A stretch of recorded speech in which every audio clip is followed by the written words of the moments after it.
ভোগৰ উৎসৱ ভোগালী ৰাজ্যজুৰি ভোগালীক আদৰাৰ ব্যাপক তৎপৰতা আটক ধুনীয়া ভেলাঘৰেৰে দৰ্শকৰ মন মোহিছে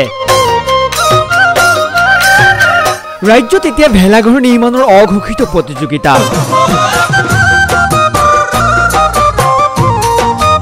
ইয়াৰ ব্যতিক্ৰম নহল ওদালগুৰি জিলাৰ বগৰীবাৰীৰ যুৱক জীৱন ৰাভাই প্ৰতীকী অৰ্থত বিভিন্ন বস্তু নিৰ্মাণ কৰি আহিছে এইবেলিও জীৱন ৰাভাই নৰা আৰু বাঁহেৰে এটি সুন্দৰ গড় নিৰ্মাণ কৰিছে জীৱনৰ নিপুণ হাতৰ পৰখত প্ৰাণ পাই উঠিছে এই গড়টোৱে অসমত হৈ থকা গড় হত্যা বন্ধ কৰাৰ উদ্দেশ্যে এই বাৰ্তা প্ৰেৰণ কৰিব বিচাৰিছে নিশ্চিতভাৱে জীৱনৰ এই প্ৰচেষ্টা সঁচাই আদৰণীয় কাৰণ অসমৰ গড় হত্যা হৈ আছে গড় হত্যা ৰোধ কৰিবৰ কাৰণে সেইটো তাৰ মনত প্ৰস্তুত কৰিছে সি কোনো তাৰ প্ৰতিভাবিলাক কোনো কৈ নাই সি নিজে তাৰমানে সেইবিলাক কোনো আৰ্হি নলয় সি নিজে তাৰমানে মনে ভাবি সেইটো বনাই থাকে আৰু জীৱনে এইবাৰ আমাৰ জীৱন ৰাভাই গড় এটা বনাইছে খুব ভাল লাগিছে আমাৰ উৰুকাৰ দিনা ৰাতিপুৱাই নগাৰ জোঙাল বলহুত মাছৰ উজান উৰুকাৰ নিশা সকলোৱে লগে ভাগে এসাঁজ খোৱাৰ উদ্দেশ্যে পুৱা লোকাৰণ্য হৈ পৰিল ৰহাৰ জোঙাল বলহু ৰৌ বৰালি ঢেকেৰা আৰি আদিকে ধৰি বিভিন্ন ধৰণৰ মাছ উপলব্ধ হৈছে এই মাছৰ বজাৰত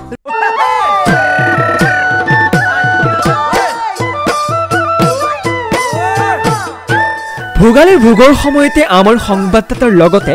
বহুকেইজন গণ্যমান্য ব্যক্তিয়ে ভোগৰ উৎসৱ ভোগালীৰ হিয়া ভৰা উলগ যাচিলে আহকচোন জানো তেওঁলোকৰ মনৰ কথা গুৱাহাটীৰ জৰিয়তে সমূহ অসমবাসীৰ ৰাইজলৈ ভোগালী বিহুৰ শুভেচ্ছা জনাম টাইমছ গুৱাহাটীলৈ ধন্যবাদ থাকিল আজি ভোগালী বিহুৰ শুভক্ষণত গ্ৰাম বিকাশ পৰিষদৰ মই মুখ্য উপদেষ্টা চিৰাজুদ্দিন আহমেদ আৰু গ্ৰাম বিকাশ পৰিষদৰ তৰফৰ পৰা সদৌ অসমবাসীলৈ ভোগালী বিহুৰ উলগ যাচিলোঁ নমস্কাৰ মই কুকি আপোনালোক সকলোলৈকে ভোগালীৰ উলগ জনালোঁ ভোগালীৰ ভোজ আৰু মেজিৰ জুইৰ পবিত্ৰ উমেৰে আপোনালোকৰ জীৱন সুখময় হওক বিহুটি সুন্দৰ হওক সংস্কৃতিময় হওক তাৰে কামনাৰে নমস্কাৰ মই টাইমছ গুৱাহাটীৰ মৰিগাঁৱৰ সংবাদদাতা মই মানস নাথ সকলোলৈ ভোগালী বিহুৰ হিয়া ভৰা উলগ যাচিছোঁ এই ভোগালী বিহুত অসমৰ যি সাম্প্ৰতিক পৰিস্থিতি নাগৰিকত্ব সংশোধনী বিধেয়কক লৈ যি অগ্নিগৰ্ভা পৰিৱেশ সৃষ্টি হৈ আছে কাইলৈ পুৱা যি সকলোৱে মেজি জ্বলাব এই মেজিৰ জুইত যি অগ্নি পূজা কৰা হ'ব এই অগ্নি পূজাতে যেন এই নাগৰিকত্ব সংশোধনী বিধেয়কক লৈ যি অগ্নিগৰ্ভা পৰিস্থিতিৰ সৃষ্টি হৈছে এই পৰিৱেশ যেন সম্পূৰ্ণভাৱে নিৰ্মূল হয় এই অগ্নিত যেন যায় তাৰে কামনা কৰিছোঁ আৰু অসমবাসীৰ ৰাইজলৈ পুনৰবাৰ ভোগালী বিহুৰ উলগ যাচিছোঁ আৰু সকলো যেন শান্তি সম্প্ৰীতিৰে থাকক তাৰে কামনা কৰিছোঁ নমস্কাৰ মই কৃষ্ণ হাজৰিকা টাইমছ গুৱাহাটী লংকাৰ সংবাদদাতা সকলো অসমবাসী ৰাইজলৈ ভোগালী বিহু হিয়া ভৰা শুভেচ্ছা যাচিলোঁ নমস্কাৰ বন্ধুসকল মই গোপাল কৃষ্ণ আপোনালোকে চাইছে আপোনালোকৰ প্ৰিয় YouTube news channel times Guwahati channel মোৰো খুবেই প্ৰিয় হয় এই চেনেলটো মই খুব চাই থাকোঁ খুব ভাল লাগে খুব ভাল নিউজ পৰিৱেশন কৰে মোৰ বন্ধু পুলকৰ চেনেল হয় পুলক অল দ্য বেষ্ট আৰু আজি এই চেনেলৰ তৰফৰ পৰা মই সমূহ ছাবস্ক্ৰাইবাৰক এই চেনেলৰ টাইমছ গুৱাহাটী চেনেলৰ সমূহ ছাবস্ক্ৰাইবাৰক বহুত শুভকামনা যাচিছোঁ ভোগালী বিহুৰ সুখৰ হওক সমৃদ্ধৰ হওক আপোনালোকৰ জীৱনটো ধন্যবাদ নমস্কাৰ মই শ্ৰী পপি দাস আপোনালোক সকলোলৈকে নতুন বছৰ শুভেচ্ছা যাচিলোঁ আৰু লগতে আমাৰ যি ভোগালী বিহুৰো উলগ যাচিলোঁ ধন্যবাদ নমস্কাৰ মই গুৰুপ্ৰসাদ শৰ্মা অসমৰ সাম্প্ৰতিক সময়ৰ আটাইতকৈ জনপ্ৰিয় ৱেব মিডিয়া টাইমছ গুৱাহাটীৰ জৰিয়তে মই সমূহ অসমবাসী ৰাইজলৈ নতুন বছৰৰ শুভকামনা জনাইছোঁ আৰু ভোগালী বিহুৰ আন্তৰিক উলগ আৰু শুভকামনা জনাইছোঁ সুখ শান্তি আৰু সমৃদ্ধিৰে পৰিপূৰক আপোনাৰ ভোগালী বিহুৰ দিনকেইটা আশা কৰিছোঁ যাতে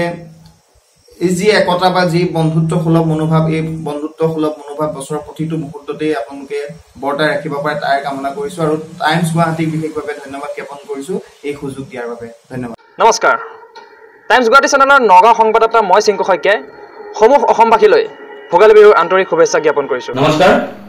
মই ক'লে হেল্থ আছাম ইউটিউব চেনেলৰ তৰফৰ পৰা আপোনালোকে ভোগালী বিহুৰ আন্তৰিক উলগ জনালোঁ আৰু লগতে টাইমছ গুৱাহাটীৰ সমূহ কৰ্মকৰ্তা আমি ভোগালী বিহুৰ বিশেষ উলগ জনালোঁ নমস্কাৰ মই সাইদুল ইছলাম টাইমছ গুৱাহাটীৰ ডিঙৰ সংবাদদাতা হেঁপাহৰ ভোগালী বিহুক লৈ এতিয়া চহা অসমীয়াৰ গা হাতখন সেয়েহে আপোনাৰ লগতে আপোনাৰ পৰিয়ালৰ সকলোলৈকে এই ভোগালী বিহুৰ হিয়াবৰা শুভেচ্ছা জ্ঞাপন কৰিছোঁ। নমস্কাৰ, মই জলিউডনৰ পৰা জিতে কৈ আছোঁ। টাইমছ গুৱাহাটীৰ সমূহ দৰ্শকলৈ অসমীয়াৰ বাপতি সাহোন ভোগালী বিহুৰ আন্তৰিক শুভেচ্ছা জনাইছোঁ। এই ভোগালীয়ে যেন সকলোৰে জীৱনলৈ আনন্দ আৰু সুখ সমৃদ্ধি কঢ়িয়াই আনক। লগতে অসমত যি এক বৰ্তমান অশান্ত জৰ্জৰ পৰিৱেশ হৈ আছে, এই সকলোবোৰ নিপাত গৈ অসমলৈ শান্তিৰ পৰিৱেশ ঘূৰি আহক, তাৰে কামনাৰে ধন্যবাদ। নমস্কাৰ, মই টাইমছ গুৱাহাটী মাজুলীৰ সাংবাদিক মানস ডেকা দলৈয়ে সমূহ অসমবাসী ৰাইজলৈ ভোগালী বিহুৰ আন্তৰিক শুভেচ্ছা আৰু শুভকামনা জনাইছোঁ। ভোগালী বিহুটোৱে কঢ়িয়াই আনক আপোনালৈ সুখ সমৃদ্ধি আৰু আশাৰ বতৰা, তাকে কামনা কৰিলোঁ। ধন্যবাদ। নমস্কাৰ, মই টাইমছ গুৱাহাটীৰ ওদালগুৰি সংবাদদাতা নিৰুৎপল দাস সমূহ অসমবাসী ৰাইজলৈ ভোগালী বিহুৰ ওলগ যাচিলোঁ। নমস্কাৰ, মই টাইমছ গুৱাহাটী তিতাবৰৰ সংবাদদাতা আৰু মাটিমাহৰ সোৱাদেৰে মিঠা আলুৰ মিঠাৰে বৰা চাউলৰ আঠাৰে আৰু জহা চাউলৰ সুগন্ধিৰে জীৱনটো ভোগালী হৈ পৰক, তাৰে কামনা কৰিছোঁ। লগতে মেজিৰ পবিত্ৰ জুইকুৰাই অপায় অমংগল দূৰ কৰক, সকলোৱে জীৱনলৈ আনন্দ আনক, তাৰে কামনা কৰিছোঁ। আৰু লগতে এটা কথা কওঁ, ভেলাঘৰৰ বাকৰিত নাগৰিকত্ব সংশোধনী বিধেয়কৰ বিৰুদ্ধে এক প্ৰতিবাদৰ জোৱাৰ হওক, তাৰে কামনা কৰিছোঁ। নমস্কাৰ, সৰু অসমবাসী ৰাইজলৈ ভোগালী বিহুৰ বাপতি সাহোন ভোগালী বিহুলৈ শুভেচ্ছা জনাইছোঁ। আজি উৰুকা মেজি জুইৰে সকলোৰে যাতে দুখ কষ্ট নাইকিয়া কৰে আৰু মৰম চেনেহৰ ভাতৃত্ববোধ এনাজৰীবোৰ জীয়াই ৰাখে। নমস্কাৰ, মই নগাঁৱৰ পৰা কণিকা ৰাজখোৱাই কৈ আছোঁ। টাইমছ গুৱাহাটীৰ সকলো দৰ্শকলৈ ভোগালী বিহুৰ শুভেচ্ছা থাকিল। আশা কৰিছোঁ যে চবৰে উৰুকা আৰু বিহু আনন্দৰে যাওক, চবেই এসাঁজ ভালকৈ খাওক, চবেই হাঁহি ফূৰ্তি কৰক আৰু এনেদৰে আহি থকা দিনবোৰ ভালকৈ পাৰ কৰি যাওক। এই মোৰ আপোনালোকলৈ শুভেচ্ছা থাকিল। ধন্যবাদ। ৰাজপথত চলি থকা নাগৰিকত্ব সংশোধনী বিলৰ প্ৰতিবাদৰ সমান্তৰালভাৱে অসমীয়াই উলহ মালহেৰে পালন কৰিছে ভোগালী বিহু। এই চেগতে আমিও টাইমছ গুৱাহাটীৰ তৰফৰ পৰা সমূহ অসমবাসীলৈ ভোগালীৰ শুভেচ্ছা জ্ঞাপন কৰিলোঁ। মাঘৰ বিহু আহিল মইনা, মাঘৰ বিহু আহিল, মেজিৰ জুয়ো জ্বলিল মইনা, মেজিৰ জুয়ো জ্বলিল। মাঘৰ বিহু আহিল মইনা, মাঘৰ বিহু আহিল, মেজিৰ জুয়ো জ্বলিল মইনা, মেজিৰ জুয়ো